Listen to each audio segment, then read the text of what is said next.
Hey, what's up guys? Welcome to the channel if you're new, welcome back if you're returning. Before we get into today's deck profile on burn, stall, basically a stall burn deck for GOAT format. If you guys like GOAT format, Edison, Tengu, plant format, or hat format, or any of the more niche retro formats that are out there, subscribe because we have all of it here. We are over 200 decks at this point, so we're looking to showcase all these over time.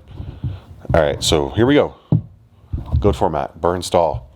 If you don't want to play that panda burn deck and you're looking for something different, here you go. Here's another concept deck. If you guys have any suggestions, obviously let me know in the comments and we can build upon it together. I like making updates to the decks regularly because deck building is one of my favorite things to do, obviously. So here we go. We got 3 Stealth Bird.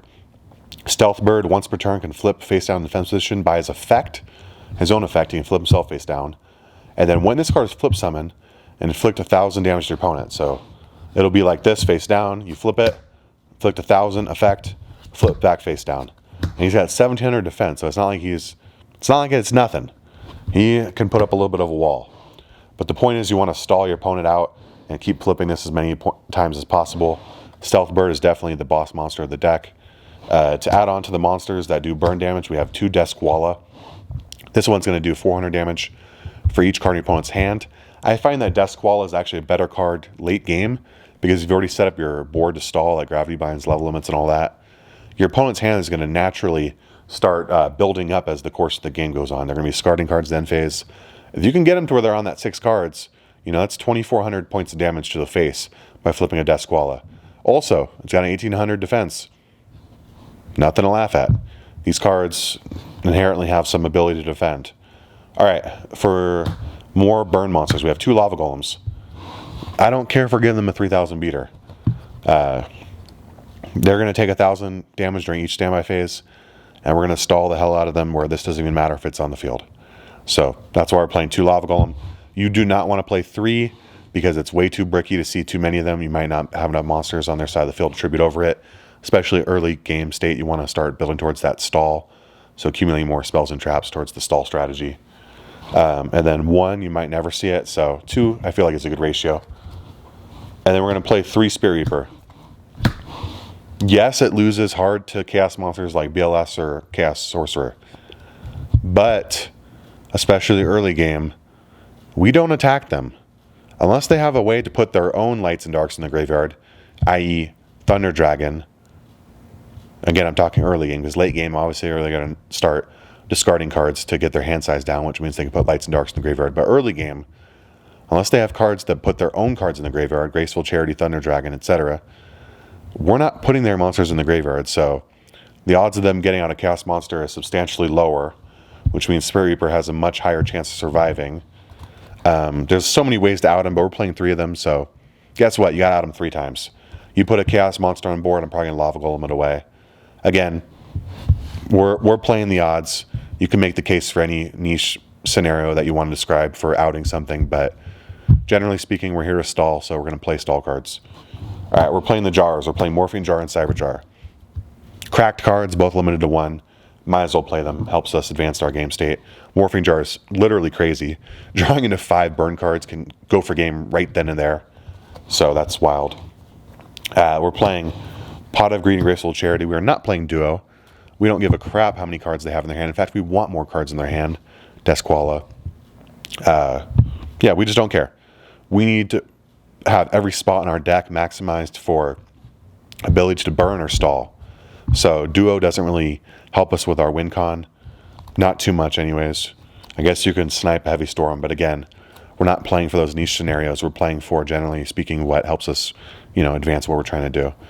Speaking of advancing what we're trying to do, we're trying to stall. We're a burn stall deck, so we're playing 1 Swords of Revealing Light, 2 Level Limit Area B. Those are going to be our stall spells. Limited to 1, semi-limited, so you can't play more than that. We would absolutely love to play at least 3 Level Limit Area B. Maybe 2 Swords. I don't know. And then for our last spells, we're playing 3 Wave Motion Cannon. It would be a damn shame to get MST'd or Heavy Stormed, but hey, you got to out them all. We're gonna play it if we got it. Good card, good for that burn stall strategy. And honestly, I liked it when I was younger, so I was like, I gotta include this card. It is a glass cannon, literally a wave motion cannon. It's a glass cannon. It can blow up in your face and you go -1 after waiting like 3 turns and not tributing it off, but whatever. It happens. All right, we got 1 magic cylinder, limited 1, obviously good defensive burn card. So you got to include it in the strategy. 1 mirror force, not a burn card by any means, but it's just that oh shit button that you could slap upward if needed to kind of save you from losing. The 1 ceasefire, limited to 1. It's going to flip all face down monsters face up. Flip effects are not activated, which is really good in the meta against decks like Chaos Turbo that play a lot of flip effects. It's going to burn them for 500 points of damage for every effect monster on the field, yours and your opponent's. So that's really good. And then we have Gravity Bind, which is basically the trap version of Level Limit Area B, minus the fact that it doesn't turn them to defense like Level Limit Area B does.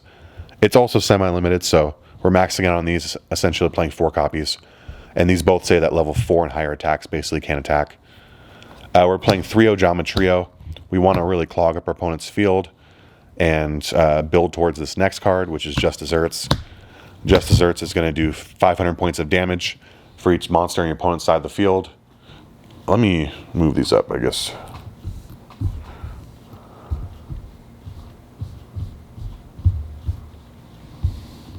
A little more space. Okay.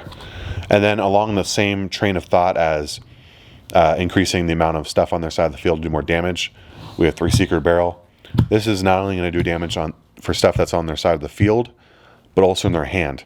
So again, very good late game state when you're in like a standoff where everything's just stalled out. They're looking to draw their stuff out your back row, and you're looking to draw burn cards. This card goes crazy. It does 200 points damage for every card on their side of the field and in their hand. So imagine they've clogged up their field. They're setting stuff to try and prevent themselves from discarding cards. They're going to get slapped by Secret Barrel. This card goes crazy. Nightmare Wheel. We're playing 3 of those. It is a stall burn deck, so this helps us stall.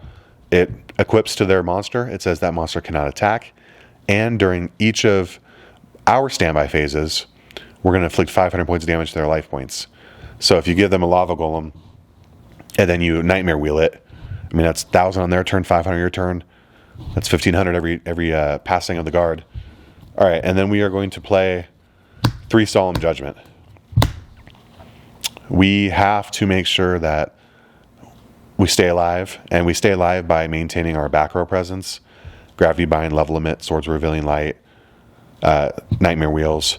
So we need Solemn Judgment. We will hold this as long as we freaking can for basically like a torrential tribute if they want to hit our stuff as we're flipping it, or a heavy storm, primarily heavy storm, or God forbid the heavy storm goes to the graveyard, then they flip them off to try and get it back to it again. But we're going to hold Solemn Judgment basically as just a way to prevent from losing. We don't flip it just for the hell of it. We save it as a last resort. You have to, because we're not playing the Spell Shield type 8 or whatever it's called, B. That's another counter trap that you could play, but I didn't have enough room, so yeah, there we go, guys. That's Burn Stall. If you have any changes that you would do, let me know. It's not Panda Burn, so don't suggest that. We have a whole different Panda Burn deck. Yeah, all right, guys, peace out.